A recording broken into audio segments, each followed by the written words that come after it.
Hello दोस्तों, let's cricket की magazine analysis series में आप लोगों का स्वागत है। और इस वीडियो में हम लोग डिस्कस करने वाले हैं जो चीज़ बेसिकली देखिए आप, योजना और कुरुक्षेत्र मैगज़ीन अप्रैल 2021 की कवर करा दी गई है। उसके ऊपर से क्वेश्चंस निकाले गए हैं जो कि आपके काम में आएंगे ऐसे पेपर्स के लिए और साथ ही जीएस पेपर्स के लिए। ठीक है, टोटल नंबर ऑफ़ क्वेश्चंस यहाँ पर आपके सामने शायद 22 के करीब हैं। ठीक है, उनको मैं यहाँ पर बताऊँगा कि कौन कौन से क्वेश्चंस हैं। मैं ये बताऊँगा कि वो क्वेश्चंस आपसे क्या लिखवाना चाहता है, मैं ये नहीं बताऊँगा कि उस क्वेश्चन में आपको क्या लिखना है। ओके, इसके सॉल्यूशंस प्रोवाइड नहीं किए जाएंगे। ठीक है, क्योंकि मैगज़ीन का एनालिसिस बहुत ही एक्सप्लेन तरीके से किया गया था और यहाँ पर आपको अपनी नॉलेज का यहाँ पर इस्तेमाल करते हुए इन क्वेश्चंस को लिखना है। ओके, अगली चीज़ ये है कि ये एक पीडीएफ के रूप में है, तो आपको इसको एज इट इज़ डाउनलोड कर लेना है। आप चाहें तो इसका प्रिंट निकाल करके इस पर प्रैक्टिस कर सकते हैं या फिर आप इन क्वेश्चंस को रफ पेपर पर लिख करके भी कर सकते हैं। ओके, तो ये चीज़ें आपको ध्यान में रखनी हैं। हम आगे चलते हैं। ये यहाँ पर आप देखें तो योजना कवर करा दी गई है, कुरुक्षेत्र भी कवर करा दी गई है। ये यहाँ पर जो दिए गए हैं वो लिंक्स दिए गए हैं, आप इनमें से किसी पर भी क्लिक करेंगे। देखिए, ये आपसे पूछेगा क्या आप यूट्यूब पर ये वीडियो देखना चाहते हैं, तो आपको वो वीडियो दिखाई दे जाएगी। ओके, इसी तरीके से कुरुक्षेत्र का भी है। इसी के साथ मैं यहाँ पर आपको बता दूँ कि डाउन टू अर्थ मैगज़ीन भी हम लोगों ने पब्लिश करनी शुरू कर दी है। 1 से 15 अप्रैल की, 16 से 30 अप्रैल की, दोनों की अलग अलग वीडियोज़ हो चुकी हैं और ये यहाँ पर लिंक के रूप में ही है। आप इस पर क्लिक करेंगे, आपसे पूछेगा क्या आप यूट्यूब पर जाना चाहते हैं। ओके, तो देखते हैं कि क्वेश्चंस क्या क्या हैं।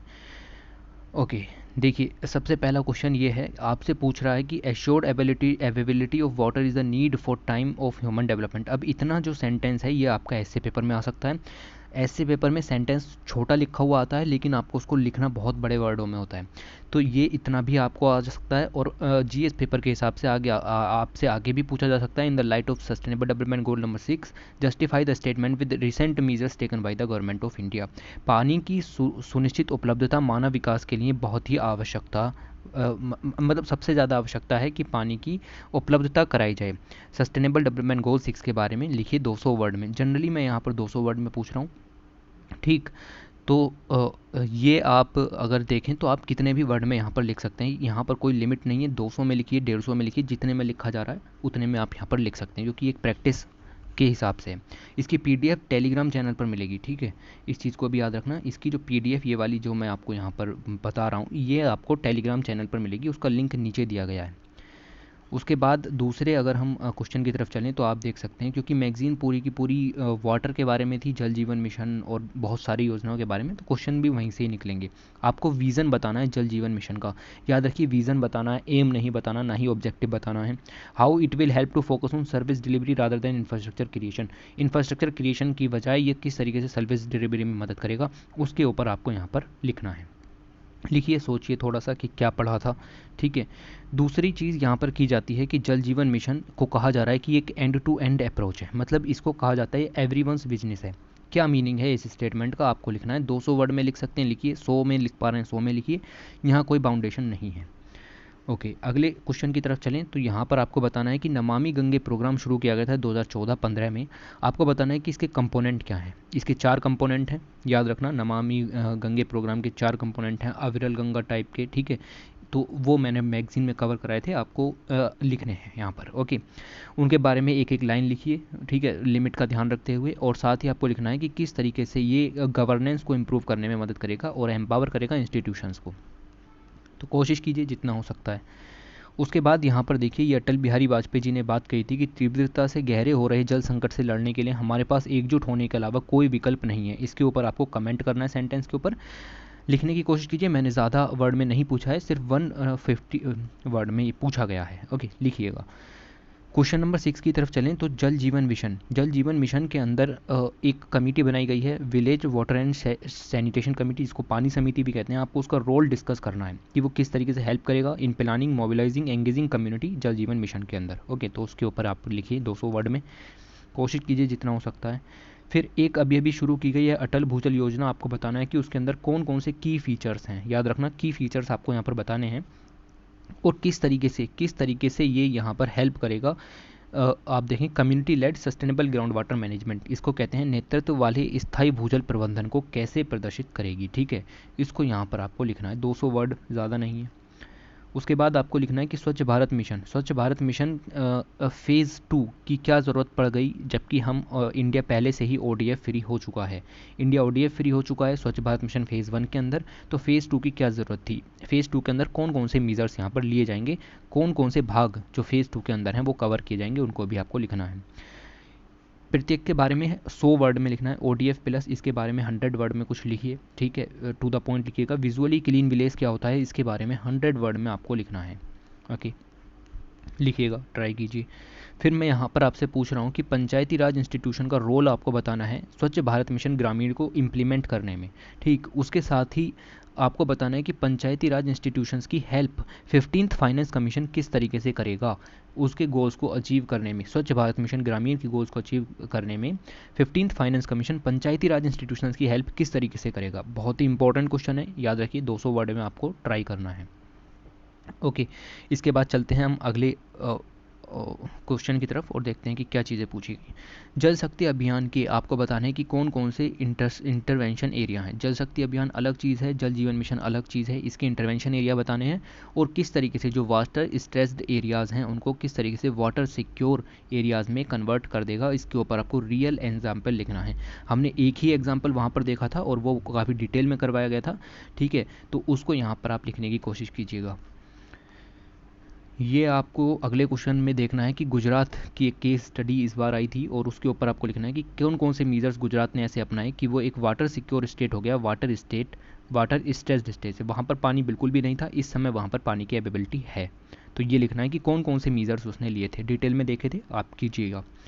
अगले क्वेश्चन की तरफ चलें तो क्वेश्चन बहुत छोटा है, हो सकता है ऐसे में पूछ ले जाए कि किस तरीके से sustainable development goal number 6 link है access to education and good health and wellbeing. यानी कि किस तरीके से sustainable development goal number 6 link है सस्टेनेबल डेवलपमेंट गोल नंबर 4 और सस्टेनेबल डेवलपमेंट गोल नंबर 3 से। ओके, इस चीज़ के बारे में लिखिएगा। आगे चलें तो आपको लिखना है कि रोल लिखना है वुमेन का रोल क्या है वाटर मैनेजमेंट के अंदर। ओके, इस चीज़ को ध्यान रखिए, वुमेन का रोल और पंचायती राज इंस्टीट्यूशन का रोल हर पेपर में पूछा जाता है। How increment in the participation of women in water management led to the gender equality. और इस चीज़ से अगर हम इस पार्टिसिपेशन को बढ़ाते हैं तो जेंडर इक्वलिटी को किस तरीके से हम कायम रख सकते हैं या बढ़ा सकते हैं। ओके, तो लिखिए, बहुत आसान है। फिर अगले क्वेश्चन की तरफ चलें तो आपको लिखना है कि जल जीवन मिशन के ऐसे कौन से प्रोविजंस हैं जो वुमेन का पार्टिसिपेशन बढ़ाते हैं in decision making process at all stage of planning management operation maintenance of rural drinking water supply. जल जीवन मिशन के अंदर वुमेन्स के लिए क्या क्या काम किए गए हैं, मतलब वुमेन्स को ऐसा वुमेन्स के लिए क्या किया गया है कि उनका पार्टिसिपेशन यहाँ पर बढ़ेगा।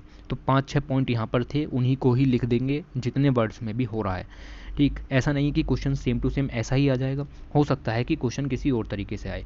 ये क्वेश्चन ऐसे के काम में आ सकता है कि वाटर गवर्नेंस के क्या क्या इश्यूज़ हैं, बट मैं यहाँ पर आपसे 100 वर्ड में 4-5 इश्यूज़ जो भी आपको याद आ रहे हैं वो यहाँ पर लिखिएगा, वाटर गवर्नेंस के क्या इश्यूज़ हैं। प्रत्येक के बारे में 100 वर्ड में लिखना है। नेशनल वाटर मिशन के बारे में लिखना है और प्रधानमंत्री कृषि सिंचाई योजना के बारे में लिखने की कोशिश करनी है। उसके बाद अगर आप देखें तो किस तरीके से भारत ने पास्ट में अपनी वाटर पॉलिसीज़ को चेंज किया है समय के अनुसार, उसके ऊपर थोड़ा सा आपको लिखना है। लिखिएगा 1980s में किस तरह की पॉलिसीज़ थी, 1990s में किस तरह की आई, वगैरह वगैरह। आगे आपको फ्यूचर के बारे में भी बताना है कि आगे जो क्लाइमेट रिस्क वर्ड है उसमें वाटर के लिए क्या पॉलिसीज़ हो सकती हैं फ्यूचर में। लिखिए, ट्राई कीजिए, बहुत आसान है, ठीक है। आपको लिखना है कि अब ये कुरुक्षेत्र से थोड़े से क्वेश्चंस यहाँ पर निकले हैं। Heritage is not just brick and motor but the culture and people who lived around it every day. Elaborate the statement. आपको इस स्टेटमेंट को लिखना है कि हेरिटेज सिर्फ ईंट और मोटर का बना ढांचा नहीं है। ऐसा नहीं है कि ये जो बिल्डिंग हमने यहाँ पर ताजमहल बना दिया ये सिर्फ ईंट और मोटर की बनी हुई ये जो चीज़ है विरासत है, नहीं, ये संस्कृति और लोगों को जोड़ती है, उस चीज़ के बारे में लिखना है आपको। ओके, इस तरह के क्वेश्चन आते रहते हैं। आपको लिखना है कि ग्राम सभा का क्या रोल है in the planning mobilising and engaging community in the domain of जल जीवन मिशन। तो ग्राम सभा का रोल यहाँ पर पूछा, मैंने ऊपर पूछा था विलेज सैंक्शनिंग कमेटी जो आपकी पानी समिति थी उसके ऊपर मैंने क्वेश्चन पूछा था। तो ये लगभग सेम से क्वेश्चन है बट थोड़ा सा अंतर ज़रूर से है। इसके ऊपर लिखना है कि किस तरीके से हेरिटेज स्ट्रक्चर्स चेंज कर सकते हैं रूरल इकोनॉमी को, मैंने बहुत ही डिटेल में डिस्कस किया था। और आपको लिखना है कि गवर्नमेंट ने इस दिशा में कौन कौन से इनिशिएटिव लिए हैं उसके बारे में भी आपको डिस्कस करना है। तो सरकार द्वारा लिए गई नीतियों के बारे में भी डिस्कस कीजिए। आपको बताना है कि फोक मीडिया क्या होता है, उस टर्म्स को आपको समझाना है। तो मैंने एक डेफिनेशन आपको दी थी, आप उसको एज ए इंट्रोडक्शन यहाँ पर लिख सकते हैं।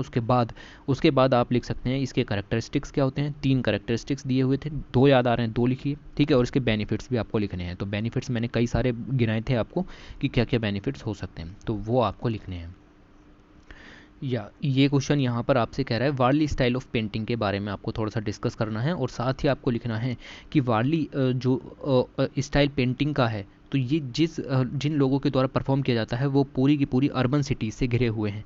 तो ऐसे ऐसे समाज में जब अर्बनाइजेशन बहुत तेज़ी से बढ़ रहा है, तो किस तरीके से पेंटिंग आज भी सर्वाइव कर रही है, उस चीज़ को आपको थोड़ा सा लिखना है in the last of your answer. Okay, तो इस चीज़ को देखिएगा। और ये लास्ट क्वेश्चन है, तो टोटल 23 क्वेश्चंस यहाँ पर बेसिकली निकल कर के आए, तो इनको यहाँ पर देखिएगा और सोल्व करने की कोशिश कीजिएगा।